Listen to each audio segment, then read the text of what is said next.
Good evening to all. I am Priyadashni from 3rd BCom. என்னோட topic வந்து nature of international entrepreneurship.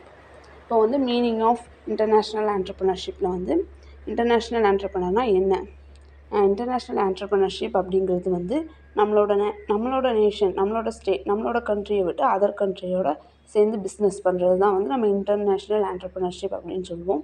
இதில் வந்து நம்மளோட அச்சீவ்மெண்ட்ஸையும் நம்ம அந்த பிஸ்னஸ் பண்ணுறதுக்கான ஒரு அப்ஜெக்டிவ்ஸையுமே வந்து நம்ம இதில் வந்து இது பண்ணணும்.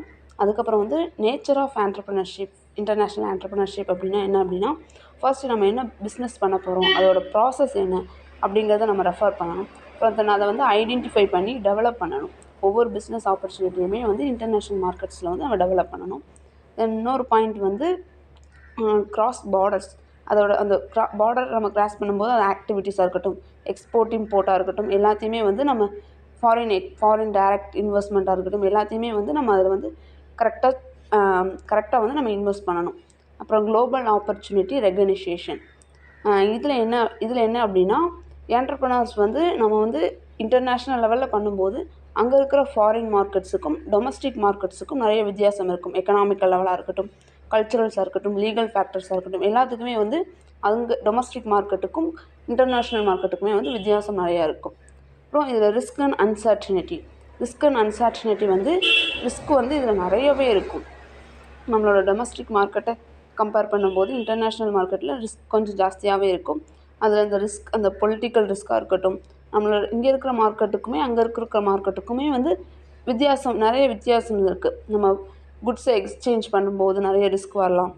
அதுதான் வந்து ரிஸ்க் அண்ட் அன்சர்டினிட்டி. இன்னோவேஷனில் என்ன அப்படின்னா, இன்னோவேஷனல் ஆண்டர்ப்ரனர்ஸ் வந்து அங்கே இருக்கிற ஃபாரின் கஸ்டமர்ஸ்க்கு ஏற்ற மாதிரி அவங்க என்ன மாதிரி டிமாண்ட்ஸ் வைக்கிறாங்க, எந்த மாதிரி வந்து நம்மக்கிட்ட ப்ராடக்ட்ஸை வந்து எதிர்பார்க்குறாங்க, அங்கே வந்து என்ன மாதிரி ப்ராடக்ட்ஸை வந்து அவங்க அடாப்ட் பண்ணுறாங்க அப்படிங்கிறத வந்து நம்ம தெரிஞ்சுக்கிட்டு அதுக்கேற்ற மாதிரி பண்ணணும். அப்புறம் கல்ச்சுரல் அண்ட் டைவர்சிட்டி. என்டர்ப்ரனர்ஸ் வந்து எப்பயுமே வந்து ஒரு கல்ச்சுரல் டைவர்சிட்டியோடு இருக்கணும். தென் வந்து அவங்க வந்து கல்ச்சரை வந்து ஒவ்வொருத்தவங்க வந்து ரொம்ப ரெஸ்பெக்ட் பண்ணுவாங்க. அதுக்கேற்ற மாதிரி அங்கே இருக்கிற கல்ச்சர்ஸ்க்கு ஏற்ற மாதிரி வந்து நம்ம பண்ணணும். இங்கே இருக்கிற கல்ச்சரும் அங்கே இருக்கிற கல்ச்சரும் டிஃப்ரென்ஸாக இருக்கும். அதுக்கேற்ற மாதிரி நம்மளோட மார்க்கெட்டிங் டெக்னிக்ஸை வந்து அங்கே யூஸ் பண்ணணும். அப்புறம் லீகல் அண்ட் ரெகுலேட்டரி சேலஞ்சஸ். எல்லா கண்ட்ரிலையுமே வந்து நம்ம இந்த கண்ட்ரிலேருந்து அடுத்த கண்ட்ரிக்கு பிஸ்னஸ் பண்ணும்போது நிறைய லீகல் ஒர்க்ஸ் வந்து இருக்கும்.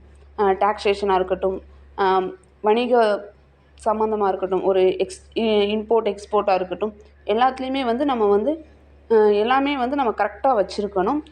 அப்படின்னா தான் நம்மளோட இன்டர்நேஷ்னல் ஆண்டர்ப்ரனர்ஷிப் வந்து அச்சீவ் பண்ண முடியும். Then networking and collaboration. Building a global network of partners, suppliers and customers is crucial for success in international entrepreneurship.